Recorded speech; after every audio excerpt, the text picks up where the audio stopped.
I saw this quote. It says, if you are not 100% into it, somebody else who is 100% into it will outperform you. And they won't just outperform you by a little bit. They'll outperform you by a lot, because now we are operating in the domain of ideas. Compound interest really applies and leverage really applies. The world does not reward potential. It rewards full commitment to the process. Nations, individuals, they do not rise on potential. They rise on execution. You know, in the Nigerian context, I've often wondered why tech succeeded where oil stagnated. I mean, the topic itself is a symposium conversation, but one thing is for sure: oil was an inherited advantage taken for granted. Tech was a hard-won transformation driven by total commitment. Africa's story has always been one of missed opportunities. We have resources, but we hardly have full commitment to development. And in a world driven by leverage and compound interest, this combination does not work. The people who fully commit to solving Africa's energy problems will own its future. The leaders who fully commit to infrastructure, not just policies,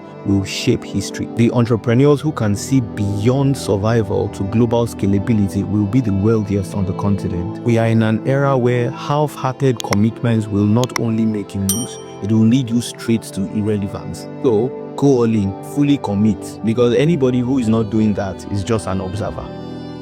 The more you fear something, the more likely it is to occur. Murphy's Law states that anything that can go wrong will go wrong. I found fear to be a self-fulfilling prophecy. The energy, focus, and anxiety we invest in avoiding an outcome often inadvertently create conditions that bring that outcome to life. You know, I'm reminded again of the age of the Great Depression. So in the late 1920s, there were signs of economic instability. As a result, investors grew fearful of a market crash. In response, they pulled out all their money, and that triggered sell-offs. Now, the sell-offs ensured that the panic spread, leading to more sell-offs until the entire economy crashed. Can you imagine it? It was the fear of the collapse that accelerated and intensified the collapse in itself. When you fear an outcome too much, you unconsciously behave in ways that invite it. Even I am forced to deal with some fears in my life. In realizing that the antidote to this challenge is surrender, denial or forceful resistance will only make what is feared more powerful. I reckon if I leave it in surrender to do its thing and I focus on positive action, I'll break the cycle. It's crazy how fear itself is not the enemy. Our fixation on it is. My mind amplifies what it fears, and in doing so, sets the stage for its arrival.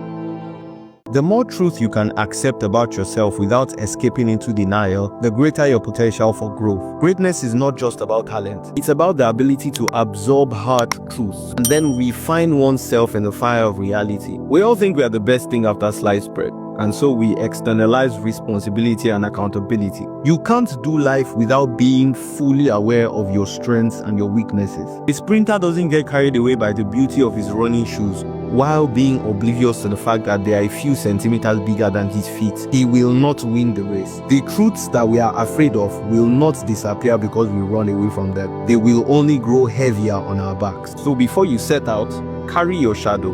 Running away from it is pointless. The human mind adapts to the truths it repeatedly confronts. Growth is a function of exposure to discomfort. What is funny is that there are some flaws that we have that we can never fully eradicate due to the limitations of the human condition. In those scenarios, you will find out that the solution is to amplify your strengths so that they counterbalance and far outweigh these stubborn flaws. But you must know these flaws like you know your name. You can't be oblivious to their existence. The truth hurts, but running away from it is what makes the pain permanent.